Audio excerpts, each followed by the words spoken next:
Alors, Boker Tov, Sarah.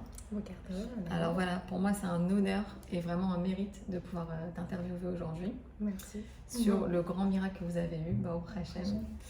On peut dire Shefri Anou, Veki Emanou, Veganou, Zmanazé. Alors voilà, avec l'aide Hashem, on va faire une interview avec Sarah. Déjà pour la mitzvah de Pirsou Menissa, c'est-à-dire la mitzvah de diffuser son miracle, pour donner déjà la force aux autres couples de continuer à se battre, de continuer à espérer, et qu'il n'y a pas de yéhouch chez le juif, il n'y a pas de désespoir, et qu'au final, quand un juif il veut quelque chose pour être heureux, pour servir encore mieux Hachem, avec beaucoup plus de joie, et bien Dieu il finit par lui donner à écouter ses prières. Alors vraiment merci de nous permettre d'avoir ce petit moment avec toi. Alors déjà, si tu veux nous dire comment tu t'appelles. Moi j'ai dit Sarah. Alors moi c'est Sarah Partouche. Et quel âge tu as aujourd'hui et à quel âge tu t'es mariée? Aujourd'hui j'ai 34 ans. Je me suis mariée quand j'avais 19 ans. Donc j'étais très jeune, j'ai été une des premières à me marier. Et Bon, voilà. C'est vrai. Alors, à 19 ans tu t'es mariée et là aujourd'hui tu as 34 ans et tu es maman depuis bientôt 5 mois. Merci Hachem. Magnifique. Alors, quand est-ce que vous avez compris, ton mari et toi, que vous allez avoir un essayon sur le fait d'avoir des enfants? Est-ce que ça a été assez rapide ou pas du tout? Alors pour moi c'était direct. En fait, vu que je voulais tout de suite tomber enceinte, mais vraiment dès le premier mois et deuxième mois, je voulais avoir un bébé la première année. C'était vraiment mon rêve et c'était quelque chose que je voulais avoir une grande famille et c'est quelque chose que je voulais faire très jeune. Donc du coup, dès que c'est pas venu dès le début, j'ai commencé à m'inquiéter. Maintenant, après coup, c'était peut-être un peu tôt pour s'angoisser, mais finalement, c'était bien parce que du coup, directement, j'ai été voir des médecins. Donc, ils nous ont fait tous les examens et tout de suite, ils ont vu qu'il y avait un problème, effectivement. Et donc, ils ont essayé de le régler au plus vite. Donc, j'avais à peine, même pas 20 ans, que déjà j'étais... wow. Ouais. C'est magnifique. D'un côté c'est magnifique, d'un côté c'est triste aussi, que je me dis quoi depuis que j'ai 20 ans, c'est un peu l'histoire de ma vie, c'est mon parcours. Et bon maintenant je l'embrasse et je me dis c'est comme ça. Mais voilà, depuis que j'ai 20 ans, je suis un peu avec ce poids. Ouais, bien sûr. Voilà. Cette épreuve de devoir être suivie médicalement. Ouais. Et est-ce qu'en Eretz, est-ce que tu as trouvé quelqu'un parce que je sais qu'en Israël, on parle beaucoup de chiffra vepoa. Est-ce que ça vous a aidé ou aucun rapport? Vous êtes passé par le système médical normal de la copatroline? Si, alors c'est pas chiffra vepoa, c'est Mahon Poa. Ah, Mahon Poa, pardon. Voilà, donc le Rav Benjamin David, c'est celui qui s'occupe des francophones. Alors oui, effectivement, directement on a été le voir. Et en fait, il nous a expliqué de suite. Quand on lui a dit c'était quoi le problème qu'on nous avait dit, il nous a vraiment bien expliqué toutes les procédures qui allaient se passer et on a même eu le droit d'avoir des femmes qui venaient pendant les interventions pour vérifier que tout était bien.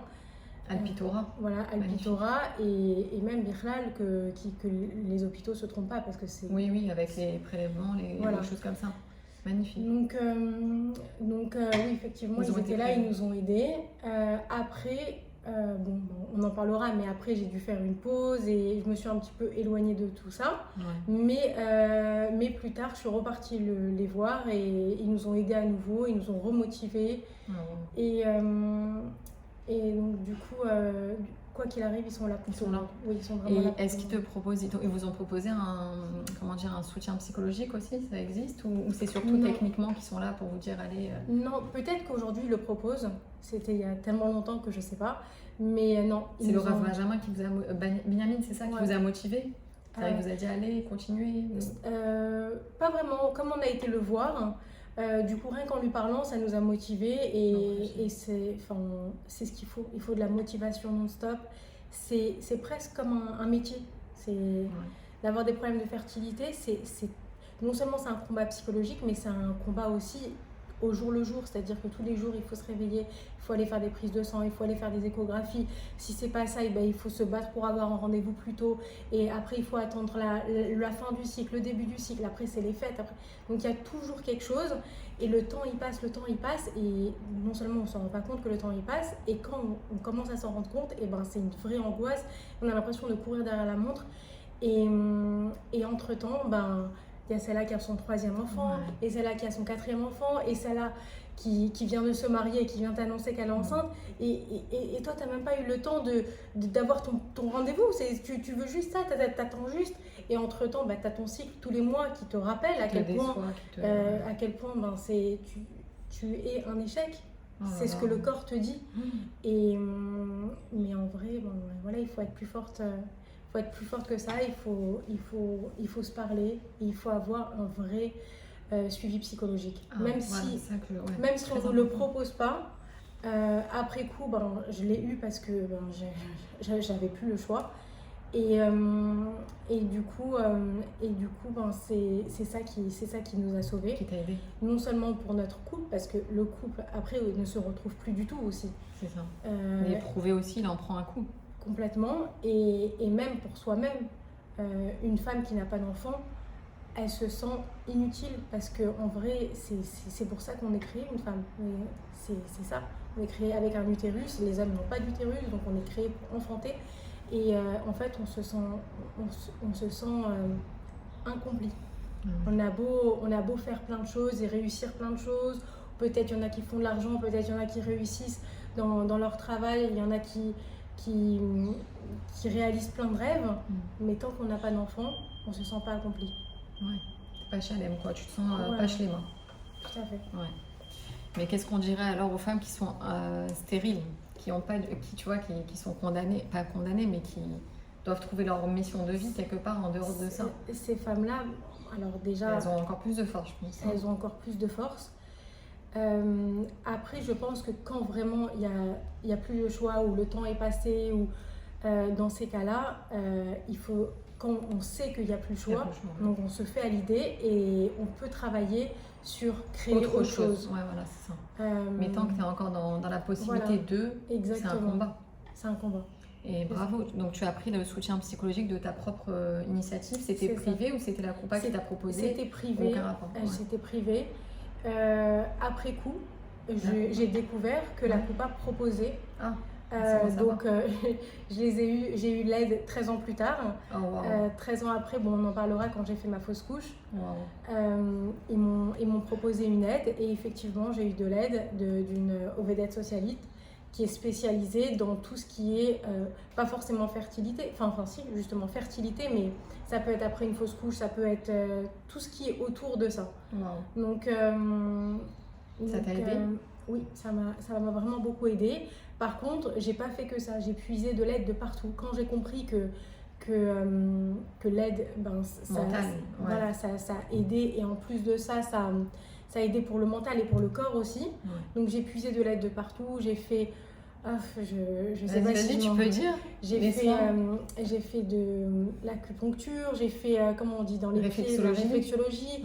J'ai fait la kinésiologie. J'ai fait de l'hypnose. Et j'ai vraiment... Tout essayé. Voilà, je me suis donnée à fond. Je me suis endettée. Bravo. À savoir, on peut utiliser l'argent du Maaser. Même si quelqu'un de votre famille veut vous donner l'argent du Maaser, parce que ça suffit. Il n'y en a jamais assez d'argent pour ça. Ça coûte beaucoup, bien sûr. Voilà. Et d'ailleurs, il y en a beaucoup qui diront « Ah, mais vous n'avez pas d'enfant, comment ça se fait que vous n'avez pas acheté une maison? Comment ça se fait que vous n'avez pas mis de l'argent de côté? Un enfant, ça coûte tellement cher. » Mais est-ce que vous savez combien ça coûte de ne pas avoir d'enfant? Donc ne dites jamais ça à personne qui souffre d'infertilité parce que... c'est remuer le couteau dans la plaie quelque part. Exactement. Et ça coûte vraiment, vraiment beaucoup d'argent. Et après coup, tu penses que ces soins-là paramédicaux, si on peut dire, d'Aneshama, ça t'a aidé à débloquer des choses? Ça t'a aidé à ne plus être trop stressé, à vivre la chose autrement, l'attente autrement? Alors déjà, on ne peut pas savoir si c'est vraiment ça que finalement qui a déclenché, parce que je pense que le miracle est arrivé, c'est 1 million de choses en même temps qui ont fait, et puis des années de prière de la part de tellement de monde. Beaucoup de gens qui vous aiment, bien sûr. Voilà, donc je pourrais beaucoup de choses en même temps jamais savoir, voilà, et je sais quoi qu'il arrive, c'est tout qui a aidé. Mais oui, effectivement, au niveau psychologique, moi, ça m'a aidé et ça m'a fait du bien. Ça m'a fait du bien, vraiment. Est-ce que c'est que toi qui as entrepris l'aide psychologique ou ton mari aussi pour votre couple ou toi ça a suffi? Alors, on a fait une thérapie de couple pour notre couple. Donc, effectivement, ça fait travailler le couple, mais ça fait aussi travailler chacun séparément. Moi, à part ça, j'ai pris une aide. Et mon mari, il a trouvé des techniques pour s'aider psychologiquement, mais sans l'aide d'autres personnes. Il a beaucoup étudié, que ce soit la Torah ou même la psychologie, ou comment ça fonctionne à l'intérieur du corps, à l'intérieur de l'esprit. Qu'il a trouvé des techniques pour l'aider. Sans ça, c'est pareil, il n'aurait pas été capable. Et moi, j'ai pris de l'aide un peu partout, voilà, comme j'ai dit. Bravo.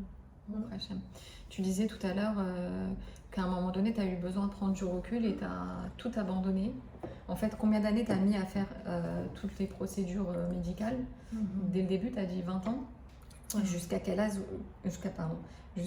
tu as commencé les tipoulim? Jusqu'à après quoi? Enfin, 20 ans, à quel âge? Et après, tu as fait une pause de combien de temps? Alors, j'ai commencé tout de suite parce que j'étais tellement pressée d'avoir un enfant. J'ai commencé tout de suite, ce qui est très bien, ce que je conseille. À l'époque, j'avais pas l'aide psychologique et j'avais personne qui était autour de moi comme famille. Donc, je me sentais vraiment très seule. Et malgré ça, j'ai continué. J'ai fait ça pendant 3-4 ans. C'était extrêmement dur, non seulement parce que financièrement, on ne suivait pas. On n'avait pas de voiture, donc courir d'une ville à l'autre, parce que là où on habitait, il n'y avait pas d'hôpital qui s'occupait de ça. Donc aller dans une autre ville pour trouver l'hôpital qui était adapté. Spécialisé pour la fertilité. C'est pas forcément des hôpitaux qui sont spécialisés, mais il faut qu'il y ait cette marlaka, quoi. C'est pas dans tous les hôpitaux qu'il y a ça. Donc à l'époque, nous, on a commencé à Jérusalem et puis ensuite on est parti à Netanya. On est venu à Netanya. À Netanya, à l'époque, il n'y avait pas. Donc aujourd'hui, oui, ils l'ont fait. Ils l'ont fait à l'Aniado, ça a commencé il y a quelques années. Mais à l'époque, il n'y avait pas ça, donc on devait aller jusqu'à Khedera. Donc tous les jours. Tous les jours? Tous les jours. Donc c'était en bus, dans la pluie, en la shrana. Tout. Qu'il pleuve ou qu'il vente. Voilà. Donc j'ai fait ça pendant, je dirais, 4 bonnes années. Intensif, et comme j'étais très pressée et comme ça marchait pas, donc du coup je disais au médecin allez-y, mettez-moi un maximum d'hormones, je veux que ça marche, mais en fait c'était pas la solution, c'est pas forcément le plus d'hormones, le plus de chance, faut juste, après chacun est différent, mais pour moi plus tard j'ai réalisé qu'il fallait juste aller sur du long terme, continuer ce qu'on faisait et rester avec la même technique jusqu'à ce que ça marche. Et donc, moi, je me suis trop shootée, quoi. J'avais trop d'hormones dans le corps. Et puis, je suis devenue presque folle, je dirais. J'ai vraiment perdu... Parce que ça dérègle complètement. Le corps. Complètement. J'avais mon esprit complètement déréglé, mon corps. Et j'en pouvais plus. Et j'ai craqué. Et c'était plus possible de continuer. En plus de ça, j'ai vécu des traumatismes dans les hôpitaux avec certains médecins qui sont malveillants, qui sont bruts, qui dans leurs paroles et dans leurs gestes. Ouais. Donc c'était trop dur. Au bout de 4 ans, j'ai dû faire une pause. Et puis je me suis dit, j'en peux plus. Stop. Voilà, stop. Alors... À 24 ans, quoi, à peu près. Je pense, oui, c'était ça. J'ai dit stop. Voilà. Donc après coup, si je peux donner des conseils, oui, faire une pause, c'est très très bien. Faites une pause, vous en avez besoin, mais prévoyez une date de retour. Si vous sentez que vous avez besoin 1 mois, donc 1 mois suffit. Si vous sentez que vous avez besoin de 3 mois, 3 mois suffit. Mais au bout d'un moment, ou même maximum 1 an, je trouve que c'est long, mais des fois on a besoin d'une vraie pause, peut-être on a besoin de voyager, peut-être mettre de l'argent de côté, peu importe, mais se donner une date de retour. Et moi, c'est quelque chose que j'ai pas fait, et je me suis perdue. Ah, d'accord. Je me suis perdue. Après, du coup, j'ai décidé de me mettre à fond dans mon travail. Et je me suis perdue. Et d'une chose à l'autre, je me suis vraiment éloignée de tout ça, ce qui était une erreur, parce que j'ai perdu beaucoup de temps, beaucoup d'années. Et en même temps, j'ai pris beaucoup de poids. parce que déjà j'avais commencé à prendre du poids avec toutes ces hormones. Et ensuite, quand on a des mauvaises habitudes, on continue. Quand on n'est pas bien, on mange. On mange, ouais, bien sûr. Et donc j'ai pris beaucoup de poids et ça aussi c'est une erreur. Et souvent je vois les femmes qui ont des problèmes de fertilité, pas tout le monde, mais beaucoup prennent aussi du poids. Parce qu'elles compensent le mal-être. Voilà. Donc ça aussi, se donner une limite. Parce qu'au bout d'un moment, parce que manger, on en a besoin pour pouvoir traverser cette tragédie. Bien sûr. Hein. Mais au bout d'un moment, c'est ce poids-là qui nous empêche de pouvoir à nouveau recommencer, que ce soit point de vue médical ou même psychologique, de se dire comment je vais y arriver maintenant que j'ai tout ce poids, comment je vais pouvoir... Parce que tu dis ça va bloquer quelque part le suivi médical, c'est ça? Oui, c'est ça. Donc voilà, j'ai pris du poids et j'ai pris Comment du temps. t'en es sortie alors du coup de tout ça? C'est à ce moment-là où j'ai pris l'aide psychologique. Ah bon, voilà. Et donc j'ai fait l'aide psychologique, j'ai pas pensé à la perte de poids à ce moment-là parce que voilà. Donc j'ai pris l'aide psychologique et ça m'a vraiment aidée, ça nous a aidé dans notre couple, ça nous a renforcé notre couple. Et puis moi-même, ça m'a aidée, je me suis retrouvée en fait. Tu t'es aérée aussi, non, voilà, j'étais perdue dans mon esprit, je ne savais plus. Et puis j'étais, je dirais peut-être en dépression, on m'a jamais dit ce mot. Ouais. Mais peut-être que oui, je pense que oui, je devais être en dépression. Et surtout extrêmement triste et mal. Mal du coup dans mon esprit, dans mon corps. Et ce qui s'est passé, c'est que j'ai eu un problème au niveau social par rapport à toutes mes amies qui, elles, avançaient dans leur famille, moi qui me retrouvais derrière. On a beau me dire, on a beau me mettre dans le clan, je suis à l'extérieur du clan. Ouais, toi, tu te sens à l'extérieur parce que tu n'es pas encore je suis comme elle, quoi. Voilà, exactement. Il y a tout dans la vie qui est différent, tout. Et on a beau essayer de nous mettre à l'intérieur, non, on se sent pas seul. On se sent seul, extrêmement seul, et pour le coup, on l'est parce qu'il n'y a personne au monde qui peut nous comprendre. Parce que même quelqu'un d'autre qui traverse cette histoire, les histoires sont tellement différentes et chaque femme est différente et chaque esprit, donc les mentalités, tout. Donc en vrai, même s'il y a quelqu'un qui vit la même chose, on se sent à côté. Donc on est seul, on est vraiment seul. Donc au niveau social, j'ai aussi eu un problème. Et donc de 24 ans jusqu'à ce que tu reprennes ou... je dirais... Combien de temps t'as fait ta petite pause? Après coup, tu te rappelles? Ma pause, jusqu'à ce que j'ai eu, je pense, 11 ans de mariage. Donc, c'est-à-dire, c'était un bon 5-6 ans. Même si entre-temps, on n'a pas baissé les bras. À certains moments, oui, mais à d'autres moments, non. Entre-temps, on a voulu chercher d'autres techniques parce que pour avoir des enfants, dont on va en parler, l'adoption. Vous avez pensé à ça? On a pensé à l'adoption parce que justement, j'avais plus de force dans mon corps et dans mon âme, je dirais, mon être, pour pouvoir repasser par les tipoulim, par les hormones, par un médecin qui m'ausculte. J'étais plus capable. Du coup, on a pensé à l'adoption. Et pendant ces 6 années-là? Oui, on a pensé, on s'est inscrit. Je raconte maintenant? Oui, bien sûr. Du coup, on s'est inscrit. C'est une bonne chose aussi. Ça veut dire que tu es restée active, même si tu as fait un burn-out, on va dire. Voilà. Tu as quand même. Et du coup, on s'est renseigné pour l'adoption en Israël, qui est très, très, très difficile. Très compliqué parce que au Hachem, il n'y a pas beaucoup d'enfants adoptés. Il n'y a pas d'enfants adoptés, ça c'est sûr. C'est aussi très triste parce qu'il y a beaucoup d'enfants qui auraient besoin d'être adoptés. Ouais. Parce que ils sont dans des foyers ou dans des orphelinats. Mais ils ne sont pas adoptables. Donc, ce qui se passe, c'est que c'est un peu triste. Il y a des enfants qui ont besoin de parents, il y a des parents qui ont besoin d'enfants. Mais ça ne peut pas se faire. Pourquoi? Tu peux expliquer pourquoi? Voilà, parce que... Au niveau technique, procédure, on va dire. Souvent, ces enfants-là, ils ont des parents.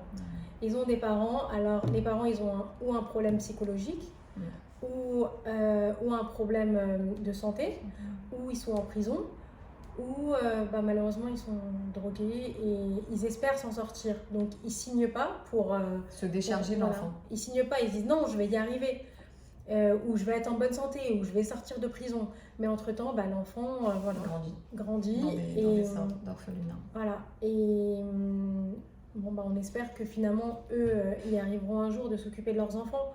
Mais bon, en tout cas, ils ne sont pas adoptables. Donc, voilà, ça fait que la plupart des enfants en Israël, soit quand ils sont adoptables, ils sont adoptés par quelqu'un de la famille. L'oncle, la tante, la grand-mère, auprès Hachem, il y a du monde. Grâce à Dieu, dans le peuple juif, ça manque pas. Exactement. Ou sinon, ils ne sont pas adoptables et ils restent là-bas. Voilà. Donc, c'est plus de 10 ans, voire même plus de temps d'attente, donc c'est pratiquement impossible. Donc, on s'est dit qu'on allait adopter en roule. Donc, en roule, c'est pareil. Ils ne donnent pas les enfants dans un autre pays. À part s'il y a un accord. Entre les deux pays. Entre les deux pays. Donc, il y avait des accords avec la Russie, l'Ukraine. Il y a eu des accords avec les pays, d'autres pays. À l'époque, il y a des dizaines d'années, il y avait aussi des accords avec les pays. La Roumanie, Roumanie, même les Chinois, pas forcément chinois, mais tout ce qui était un peu asiatique. D'accord. Maintenant, c'est devenu très très compliqué. Et juste au moment où nous, vous avez enclenché la procédure. Voilà, c'était à peu près à l'époque du Covid. Et c'est là où, avec la Russie et l'Ukraine, ça s'est arrêté les accords. Donc on a passé par un centre d'adoption privé, je ne sais pas exactement comment ça s'appelle. Et donc du coup, ça s'est pas passé. Ça n'a rien donné. Ça n'a rien donné. Malgré l'attente. Voilà, et malgré le fait qu'on ait payé à l'avance une très grosse somme. Donc pour ouvrir le dossier, tu as dû payer des grosses sommes. Voilà. Enfin, la demande. Je dis la somme. Ah, si tu veux, mais attends, on va pas les effrayer, mais est-ce que. Oui, tu peux dire, allez, vas-y. C'était 7 000 €. Okay. Bon, c'était en juste pour faire le dossier. Juste pour faire le dossier. Voilà, après coup, pour pas. Sachant qu'il y a 10 ans d'attente minimum, c'est ça, si j'ai bien compris. Non, alors là, ils nous ont dit 3 ans d'attente pour pouvoir être pris en charge. Et après, ils ont dit que ça allait rouler. Bon, comme ils ont vu justement que ça ne roulerait pas, justement, il y a quelques temps, ils ont dit c'est fini, on vous rend la moitié de la somme. Ah, d'accord, parce qu'ils ont arrêté les accords avec les pays. Ils ont vu que ce serait pas possible et du coup, on a eu le droit à la moitié de la somme. L'autre partie, on ne sait pas pourquoi. Voilà. Donc l'adoption, c'est extrêmement compliqué. Donc tous ceux qui disent « Ah, mais pourquoi vous adoptez pas ?» Comme c'est pas si simple, oui. Voilà, non, c'est très compliqué aussi. Et tu n'aurais pas eu le droit, excuse-moi, juste une question qui me traverse l'esprit, vous n'aurez pas eu le droit d'aller voyager par exemple en Roumanie et revenir avec un enfant? Non. De votre propre initiative? Non, on s'est justement en faisant les papiers là-bas, etc. Parce que justement, on a une tante, enfin le mari d'un oncle, la femme d'un oncle, excuse-moi, qui est roumaine, justement, et qui a les passeports roumains. Ses enfants aussi les ont. Donc, elle était même prête à faire la démarche à notre place et aller là-bas, enfin, qu'on aille avec elle, mais même mettre sur son nom. Enfin, un petit traloïd, quoi, un gros traloïd. Pour revenir avec un enfant. Voilà, et elle s'est renseignée, en plus elle parle la langue et tout. Même ça, de nos jours, c'est impossible. Les adoptions, c'est très très compliqué dans le monde entier. Pourquoi? Parce qu'il y a tellement de trafic d'enfants. Que Dieu préserve, bien sûr, c'est pour les protéger quelque part. Voilà, donc il faut extrêmement attention et malheureusement, c'est nous qui payons. Voilà. Ouais. Mais bon, voilà, ceux qui n'ont pas le choix que d'adopter, on leur souhaite bon courage et Bezrat Hachem, Dieu il finit par. C'est sûr, il y a toujours des moyens. Voilà, nous on a trouvé une agence privée, je suis sûre qu'il y a d'autres moyens, surtout ceux qui ont peut-être. Et aussi, c'est tellement large, donc il faut vraiment se renseigner, prendre des avocats. Ah ouais, et jamais lâcher l'affaire, peu importe le chemin. Voilà. Hein, et si vous devez signer des contrats, bien vérifier avec des avocats. Voilà. Non, ça t'as raison, bien sûr. Khazak. Alors du coup, vous avez arrêté la procédure ou c'est vous? On l'a jamais arrêté, c'est eux. Elle est enclenchée encore aujourd'hui? Non, justement, ils nous ont rendu l'argent. Donc ça veut dire que le dossier est fermé. Juste à la naissance de notre fille. Ah, incroyable. Donc c'était vraiment une porte qui se ferme pour une autre qui s'ouvre. Incroyable, incroyable, merci Hachem. Parce que j'ai entendu aussi des histoires du rabbi où il y a une femme qui est passée devant le rabbi en disant j'ai pas d'enfant. Et le rabbi lui a dit pense à l'adoption. Elle a adopté, elle est tombée enceinte juste derrière. Ouais, il y en a beaucoup Ça, qui c'est des nous ont histoires dit qu'on a ça. Tu vas voir, entendues. tu vas adopter Ouais. et tu vas tomber enceinte. Ouais. Et, mais voilà, moi je suis pas contre l'adoption. Vraiment, si on avait pu le faire, Bien sûr. Et oui. notre cœur était prêt à offrir, accueillir, bien voilà, sûr. accueillir un enfant, peu importe l'âge, peu importe d'où il venait. Voilà. Bah, Donc, au Hachem. Mais grâce à Dieu, finalement, tout s'est bien compilé. Hachem, vraiment, tout est parfait. Tout est médouillac, tout est précis. Exactement. C'est incroyable. Bon, au Hachem.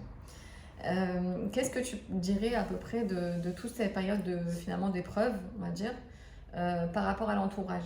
Parce que souvent, malheureusement, c'est pas de la méchanceté, c'est pas de la malveillance, Dieu préserve. Mais voilà, des fois, il y a la famille, il y a les amis, il y a, comme tu dis, le côté social.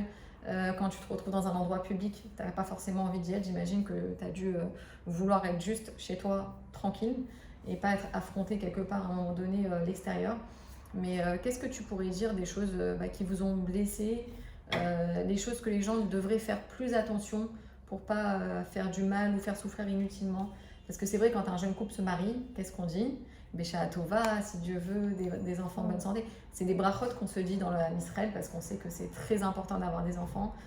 C'est une ordonnance d'Hachem et du coup, c'est des brachot qu'on se souhaite. Mais d'un autre côté, comment tu pourrais aiguiller les gens à l'extérieur de dire voilà, faites attention et qu'est-ce qu'il ne faut pas dire et qu'est-ce qui... Alors, c'est tellement compliqué. Par quoi commencer? C'est tellement compliqué. Déjà, effectivement, c'est extrêmement dur quand il y a des gens qui viennent et qui nous disent bientôt un enfant, si Dieu veut, l'année prochaine, je sais. C'est très dur parce que ça fait comme un couteau. Ouais. Un couteau dans le cœur, et même si on sait que c'est bienveillant. Et ce qui est encore plus dur, c'est quand au bout d'un moment, les gens ne le disent plus. Parce que tu sais que les gens, ils osent plus. C'est-à-dire t'es arrivé dans un cas qui est tellement compliqué que les gens n'osent même plus en parler. Donc tu sais que donc, tout est difficile. En vrai, qu'on te le dise ou non, ça blesse autant. Parce que ça te rappelle le manque en question. C'est ça. Donc moi je pense, quand on est vraiment la famille ou des amis proches et qu'on veut bien faire, en parler en tête à tête. Voilà, je sais que tu traverses quelque chose de compliqué. Si jamais tu veux en parler, je suis là. Si tu ne veux pas en parler, je suis là aussi. Et si un jour je dépasse, je dis quelque chose qu'il faut pas ou je te blesse, n'hésite pas à me le dire. Bien sûr. Donc déjà, ça met à l'aise, ça fait du bien. Et en général, tout va bien après ça. Malheureusement, les gens le font pas parce qu'ils le savent peut-être pas. Parce qu'ils ont peur aussi d'être maladroits. Il y a des gens qui sont très maladroits sans faire exprès. Alors c'est pour ça qu'à partir du moment où on parle et on dit voilà, je ne veux pas te blesser, je risque de faire des bêtises. Pardonne-moi quoi. Pardonne-moi et apprends-moi et explique-moi et dis-moi si tu veux pas. Si on commence à en parler à tout moment, finalement ça devient trop dur, n'hésite pas à m'arrêter. Donc ça, c'est les gens en général qui sont proches. Vous pouvez vous permettre de dire ça, ou si c'est vous qui souffrez, vous pouvez vous permettre de le dire. Bien sûr, et ça sécurise aussi. Voilà. Ça vous sécurise à vous. Exactement. D'avoir un espace de compréhension, de bienveillance. Et pareil pour ceux qui ont des enfants. Est-ce qu'on parle de nos enfants? Est-ce qu'on ne parle pas de nos enfants? Est-ce que ça te fait du bien? Est-ce que ça ne te fait pas du bien? Eh bien, ça dépend. Si c'est une telle personne, que c'est quelqu'un de ma famille, des enfants, ça te fait plaisir. Oui, ça fait plaisir. Mais si c'est pour parler de... Alors, dans ces cas-là, donne-moi l'option de dire oui ou non, ou on s'arrête là, ou si je change de sujet... Ou ne pas en parler tant que la personne blessée, on va dire, en parle. Ou voilà, après, on ne peut pas ne pas en parler du tout des enfants parce que ça fait partie de la vie de nos proches aussi. Mais voilà, savoir que si jamais je change de sujet, si jamais je veux passer à autre chose, c'est pas pour rien. Voilà, reste avec moi. D'être attentive, de savoir à quel moment tais-toi, change de sujet, passe à autre chose. Exactement. Ensuite, il y a aussi comment annoncer. Quand tu es enceinte. Ah oui, tu vas annoncer à quelqu'un. Sauf finalement, au Hachem. Non, excuse-moi, je parlais pas de ça. Pardon. Je parle quand par exemple. Quand tes amis veulent t'annoncer la chose. Exactement, il faut le faire avec diplomatie. Il ne faut pas non plus le cacher. Parce que si tu dis, je vais pas lui en parler parce que j'ose pas, et finalement on découvre par quelqu'un d'autre qu'elle accouche ou que c'est quelqu'un d'autre qui nous dit que notre copine très proche est enceinte, bah, ça fait de la peine. C'est-à-dire quand on partage tout, moi je te raconte, toi tu me racontes pas quelque chose, ça fait de la peine, ça fait... Donc savoir comment l'annoncer, en général, l'idéal c'est d'envoyer un message. Comme ça, peu importe la réaction que la personne aura, si elle a besoin de pleurer, si elle a besoin de se réjouir, si elle a besoin de prendre du temps, si elle a besoin de... ça veut dire avaler ça. Voilà. Lui laisser le temps de réagir, lui dire voilà, j'ai Baruch Hashem, nanana, un truc, tout va bien. Quand tu te sens, on en parle ou pas. Voilà. Et dans ces cas-là, soit tu prends un jour pour répondre, soit tu es super contente et ça te fait du bien et ça te fait pas du mal, bah, tu réponds à la seconde. Ou sinon, tu répondras comme d'autres choses. Voilà. Soit tu répondras quand tu voudras, ou soit on discute d'autres choses et c'est tout. Et maintenant, après, il y a aussi tous les gens qui sont éloignés, les gens dans la rue, où on va à une soirée, on rencontre quelqu'un pour la première fois. T'es mariée, t'as combien d'enfants ? Bonjour, comment ça va ? Alors c'est les premières questions. Ça, c'est extrêmement difficile. Parce que c'est ça aussi qui nous enlève du côté social, parce que du coup, on n'a plus envie. Ça décroche, bien sûr. On n'a plus envie d'aller à la synagogue, parce qu'on fait des nouvelles rencontres. On n'a plus envie d'aller dans les soirées où il y a plein de femmes c'est leur sujet de discussion et que forcément la question se pose, ça crée un blanc. Comment tu conseillerais d'aborder les discussions, par exemple les échanges dans des réunions de femmes, des cours ne pas en parler, tout simplement. Dire comment tu t'appelles, tu fais quoi dans la vie. Il y a tellement de sujets de discussion dans la vie. Et Bichal, pas besoin de poser des questions. Les gens, ils parlent. C'est-à-dire, on parle naturellement. Si la personne, elle va parler de ça, si la personne, elle a des enfants, tu peux être sûr qu'elle va parler de ses enfants. Voilà. Donc, si elle ne parle pas de ses enfants, c'est qu'elle n'a pas d'enfants. Donc, tu ne poses pas de questions, c'est tout. Ouais. J'ai envie de te dire, c'est même valable pour la question insupportable de nos jours, où c'est la libération de la femme est une business girl. Salut, comment tu t'appelles, tu fais quoi dans la vie ? Genre, en gros, tu sers à quoi ? C'est ça cette question, tu sers à quoi dans ce monde ? Mais c'est affreux. Comme est-ce que tu as des enfants ? C'est la même chose, ça veut dire... Ou même est-ce que tu es mariée ? Ouais, est-ce que tu es mariée, Birlal ? Est-ce que tu sers à quelque chose en fait ? C'est ça le fond de la question. C'est atroce. C'est vraiment atroce parce que en réalité, il faudrait comprendre que même au-delà de l'épreuve qu'une femme elle peut vivre dans sa vie, que ce soit professionnellement au niveau d'être maman un jour, Bezrat Hashem, ou d'être stérile, ce qui arrive aussi, c'est de se dire mais j'existe, ça suffit simplement, je suis parce que Dieu m'a créé et ça, c'est la meilleure chose qu'il puisse avoir dans ce monde. C'est d'apprendre quelque part à ne pas renvoyer cette image à la personne de dire mais à quoi tu sers, mais je suis indispensable à ce monde en fait. Parce que Dieu m'a créé et que j'ai ma raison de vivre sans mes enfants, sans mon mari et sans un métier. Je suis parce que je suis. Je suis un dévoilement d'Hachem sur cette terre et ça suffit amplement. Je me suffis à moi-même en fait. Et bon voilà, c'était juste une petite parenthèse. C'est ça. Et ça, pour arriver à là, il faut aussi un travail psychologique parce que ça ne vient pas naturellement. S'il y a des femmes qui ne savent pas comment faire, aujourd'hui on a ChatGPT. Hop, c'est vrai. Coucou, chat, voilà, ma copine. Rave, ChatGPT. Et il te donne une tonne d'options, des sujets à parler, des questions à poser. Tu peux tout lui demander. Tu peux lui demander comment t'exprimer par rapport à... Il a les réponses à tout. C'est un outil. Ah oui, et il est poli. Hein. Si toi t'es poli, il est poli, je crois. Donc ne pas hésiter à vraiment l'utiliser. Même pour ça, c'est tout bête. Mais voilà, pensez justement qu'il y a des femmes qui n'ont pas la même vie que vous et qui du coup et qui ne traversent pas les mêmes épreuves. Exactement. Parce que c'est vrai que celle-là elle peut être mariée, avoir des enfants et avoir une autre épreuve aussi qui est douloureuse pour elle. Oui. Mais juste rester dans son lot. C'est ça. Voilà, on est sur cette terre pour se dépasser et se... Mais Zrat Hashem que plus aucun juif n'ait d'épreuve. Mais voilà, chacun a son la difficulté dans l'épreuve des enfants, c'est que c'est écrit sur le front. C'est-à-dire tout le monde le sait, tout le monde le voit, tout le monde ressent ta peine, tout le monde s'imagine ta peine. Donc c'est ça la vraie difficulté. Alors qu'il y en a qui ont des problèmes avec leur mari, mais personne ne le sait. Il y en a qui ont des problèmes... oui, ça se voit dans le sens où t'as pas de poussette, par exemple, tout simplement. Oui, voilà. Ouais. Et puis les gens ils savent, donc quand tout le monde arrive avec sa poussette, avec ses enfants et que toi tu arrives seul, donc t'as même pas besoin de penser. Enfin, moi personnellement, c'était ça. Je rentrais dans un endroit, je m'imaginais tout ce qu'il y avait dans la tête des gens. Et bah, j'étais en fait à nu avec mon Isaïa. Donc c'était extrêmement dur. Waouh! Quelle force faut avoir dans la Neshama pour surmonter cette épreuve. C'est ça. Incroyable. Alors, si Dieu veut qu'on soit tous encore plus bienveillants et encore plus sensibles à la souffrance de l'autre. Aujourd'hui, merci Hachem, après 14 ans de mariage, Hachem il vous a comblé du bonheur de la vie.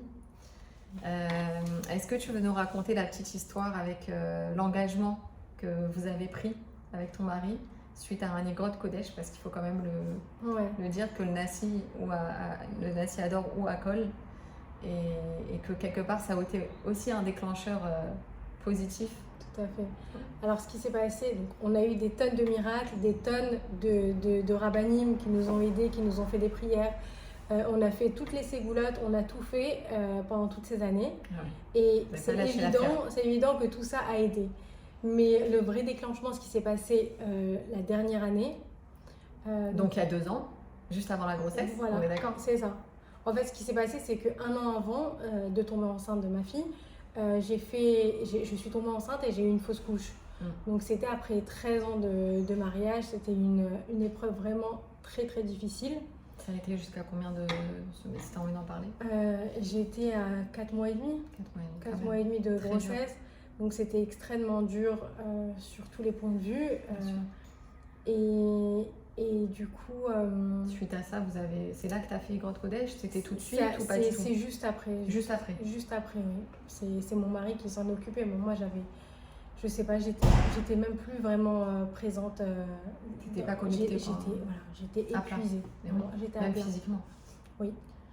Et du coup, mon mari, il a fait Igrot Kodesh pour parler au rabbi, pour lui expliquer la situation et pour lui dire que là, il fallait absolument un miracle, il fallait qu'on ait une grossesse le plus tôt possible et une grossesse qui va à bout avec un enfant en bonne santé. C'était vraiment incroyable. Comme quoi, vraiment, dans nos prières, il faut préciser, il ne faut pas juste demander une grossesse, il faut demander une grossesse qui va jusqu'au bout avec un bébé en bonne santé, qui sort en son temps quand il est prêt. Et du coup, c'est ce qu'on a fait. Et donc Shimon a demandé une bracha au rabbi. Et donc dans la lettre du rabbi, il y avait écrit comme quoi il fallait que Shimon fasse un cours de Tanya toutes les semaines et qu'il s'en occupe. Et en gros, il lui disait, mais pourtant, je vous ai déjà dit ça il y a quelques années. Et c'est vrai. Arrête. Que notre première année de mariage, le rabbi nous avait dit aussi de faire un cours de Tanya. On l'a fait, mais l'histoire de quelques mois, et on a vite abandonné. La gviout, le fait de fixer. Exactement. Et du coup, cette fois, Shimon, il a dit, je prends sur moi. Donc, il n'a pas donné le cours parce qu'il ne se sentait pas, et il a trouvé un endroit où il y avait déjà un cours. Il a dit, ce que je vais faire, c'est que je vais m'occuper du Farbringen toutes les semaines. De la Séouda, de la nourriture, de mettre ce qu'il faut sur la table. De mettre ce qu'il faut sur la table et de faire en sorte que le cours continue, parce que c'était un cours qui était en train comme justement il n'y avait rien sur la table, les gens ils n'étaient pas motivés à venir. La manivelle, elle n'est pas intéressée à venir quand il n'y a pas à manger sur la table. Donc le cours a repris et il y a eu de plus en plus de monde et ils ont fait ça toutes les semaines, quoi qu'il arrive. Et au Hachem, je suis tombée enceinte quelques mois après. Et cette grossesse, elle était pas calme non plus. J'ai été hospitalisée, j'étais alitée et tout du long, on a continué. Shimon a continué. Oui, et on a prié. Comme jamais. On a gardé ça secret. Ah voilà, ça c'est très important. Ils ont gardé secret. Jusqu'à quoi? Pratiquement l'accouchement. Jusqu'à l'accouchement. Voilà, ça c'est hyper important parce qu'on dit la bracha, elle réside sur quelque chose de caché. C'est la raison pour laquelle on cache une grossesse. Chez Sfarad, c'est jusqu'à 3 mois, entamer le 4e mois, le premier jour du 4e mois. Chez les Chassidim, de manière générale, même chez Chabad, c'est de rentrer dans le 5e mois. Voilà. Donc moi j'ai entendu 5 mois complets. Ouais, 5 mois complets, c'est le top. Ouais. Mais bon, des fois, on n'arrive plus à cacher trop le ventre, ça dépend des femmes. Mais le plus on le cache, mieux c'est. Parce qu'au final, bah, le ventre, il sortira avec l'aide H&M. Et là, les gens ils diront Mazel Tov. Voilà. Voilà, c'est Et ça. même Pas si on besoin veut de ne faire pas... une annonce, Voilà. pas besoin de faire les trucs Les Instagram. trucs là, les trucs de non-juifs, où ils font les, tu sais, les fêtes là. Girl, boy. Comment ça s'appelle? Ouais, n'importe quoi. Ça veut dire, ça, c'est pas chez nous. Oui, vraiment. C'est pas chez nous pas du quelque tout, chose du qu'on tout, du fait. tout. Ouais. Mieux, Plus on cache. même ne pas savoir si c'est une fille ou un garçon. Ah ouais. Si c'est à l'intérieur et qu'on ne voit pas, c'est justement un signe qu'on ne doit pas voir et que c'est H&M qui s'en occupe. Ne pas et que- chercher à demander, tu veux Mais dire? oui, si c'est caché, c'est pas pour rien. Enfin, Sinon, ben, c'est on vrai. l'aurait su. J'en sais rien. Peut-être que le ventre aurait été rose, aurait été bleu. C'est vrai ce que tu dis. Donc si on le sait pas, c'est pas pour rien. Ne pas savoir, faire le moins de bicotes possible. Enfin, Le moins de. après, de- moi, je dis d'examen. ça. Oui, je dis Le ça, mais minimum on n'est syndical. pas, on n'est pas médecin, donc Ouais. on ne sait pas. Mais si c'est pas nécessaire, ne pas les faire. Parce que de toutes les manières, notre bébé, on va le garder. Ben oui. Notre bébé, il est. Puis Torah, selon la Torah, on ne tue pas un enfant qui a dépassé 30 jours, 30 à 40 jours de gestation dans le corps de la mère.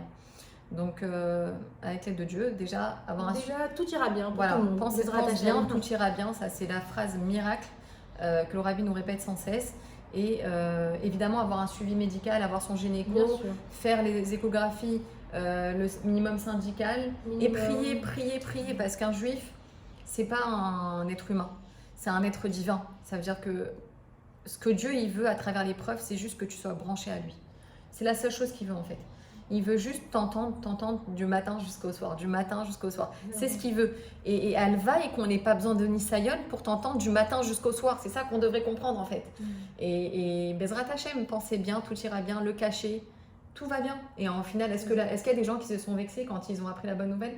Je pense pas, personne ne me Non. l'a dit directement. Tout le monde a été Mais je pense présent, que tout le monde a été compris. heureux, tout le monde a bien sûr. Tout le monde a compris. Et puis même, de nos jours, il faut plus se vexer. Moi-même, j'étais Oui. la première à l'époque À me te vexer. Oui, j'étais la première. Pourquoi elle me l'a pas dit? Mais c'est pas normal. Et on veut savoir si c'est une fille ou un garçon. Il faut qu'on sache. Est-ce qu'on va voyager? Est-ce que... Non, un bébé, c'est un miracle. Donc, on laisse les choses se faire. On se vexe pas. Et c'est tout. C'est-à-dire, on se rend compte à quel point... Enfin, malheureusement, je suis passée par tout ça, mais si on peut, si on peut le savoir depuis le début, Bien sûr. que à tel point un bébé c'est un miracle et que c'est un être vivant, c'est-à-dire on se rend pas compte, les gens ils parlent de celle-là elle est enceinte, celle-là elle est enceinte, il est en train de se fabriquer. Et, s'il vous plaît, ne parlez pas. Ouais. Ne parlez pas, tout va bien, parlez d'autre chose, je sais Ouais. pas, il y a des sales, il y a des promotions pour je sais Faire pas, du shopping, allez faire ce que vous voulez. faire les ongles. Donc, En réalité, voilà, ne pas attendre de l'autre, déjà ça c'est important dans la vie, et personne ne nous doit rien, pas se justifier, et en même temps ne pas être là à surveiller, on n'est pas des policiers. c'est ça. Tout vient en son temps, merci Hachem. Et du coup, vous l'avez nommé. Levli, Tania. Voilà. Tania, justement, pour remercier Hachem, pour faire un petit clin d'œil au rabbi, Et ouais. par rapport au cours du Tania. Alors, il continue le cours de Tania. Il continue le cours Il du continuera jusqu'à la Tania. Géoula. Voilà. Bezrat Hashem. Magnifique. Qu'est-ce que tu as envie de dire aujourd'hui aux femmes qui traversent, puisque c'est pour elles cette interview surtout, à ces femmes qui attendent encore ce miracle, qui sont en pleine épreuve sur ça? Qu'est-ce que tu as envie de leur dire à ces filles-là, à ces dames-là qui sont en plein dedans? Alors déjà, ne pas désespérer, y croire à tout moment et se battre comme jamais. C'est-à-dire, c'est très difficile de se battre parce qu'on a l'impression qu'on se bat sur rien du tout. Contre le vent. Voilà, on a l'impression vraiment de se battre contre le vent et les échecs sont d'une douleur inexplicable et c'est tous les mois et c'est tous les mois. Donc, continuez, faites comme si c'est un travail. Quand vous allez tous les jours au travail, pareil, faites ce qu'il faut faire. Ne laissez pas les papiers de côté. Occupez-en. C'est une avodat Hachem, ça que je veux dire. C'est une avodat Hachem. C'est ce que Dieu il attend de toi à Voilà. l'instant T. Ça, voilà, ça c'est pour le côté Technique. Et à part ça, aidez-vous niveau psychologiquement et croyez en Hachem, renforcez-vous. La vérité, il n'y a pas mieux que de croire en Hachem. C'est un cadeau parce que quand on a besoin de prier, quand on a besoin de pleurer, c'est là où notre cœur y va. Oui. Donc, On n'a rien d'autre sur terre voilà. que lui. voilà, c'est vrai que moi aussi, je suis passée par la phase où j'étais énervée, c'est normal. La colère, bien sûr. Mais on revient, Hachem, c'est un père, on revient toujours vers lui. Donc, ne perdez pas votre temps à se dire, oui, mais là, c'est sympa, là, c'est bien, je veux faire ci, je veux faire ça. Ayez la Emouna et allez vers ce chemin et allez pas par pas vers Hachem et vous allez voir que ça va vous aider. C'est peut-être pas ça qui... C'est pas un remède miracle. C'est pas, oui, je vais faire Shabbat, oui, je vais faire Tzniut. C'est pas un remède miracle que Hachem il va vous aider de suite. C'est vraiment une aide pour nous tenir. Et à la fin, Hachem il aide. Ouais. Hachem il aide. Tu veux dire, c'est pas un chantage. C'est pas je fais Shabbat parce que Dieu va me donner un enfant. Je vais pas me couvrir la tête parce que Dieu va me donner un enfant. C'est pas un échange de chantage. C'est pas un échange. C'est une relation de papa et sa fille. Et se rapprocher. Et quand on se rapproche, ça nous fait du bien à nous en premier. Ça nous fait du bien à nous. Et puis après, on se rend compte que bah oui, forcément, faire des bonnes actions, ben, ça ramène des choses positives. Ça nous fait, le mikvé, tout ça. Le mikvé, ah oui, on n'a pas parlé du mikvé. Voilà. Donc oui, effectivement, c'est tellement dur d'aller au mikvé quand on souffre d'infertilité. Et je sais que tu peux leur dire sur ça, c'est très très important.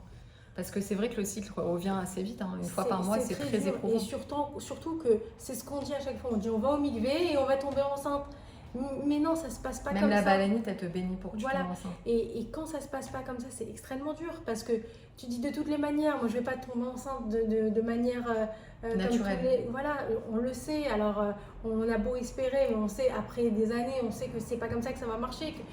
Mais ça aide, ça nous aide à nous et puis ça nous aide à tenir bon. Ouais.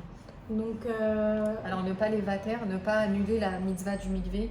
Y aller quand même, tenir bon, faire la mitzvah d'aller en son temps, se retrouver avec son mari et ne pas céder à la tristesse ou se dire ça sert à rien ce mikvé.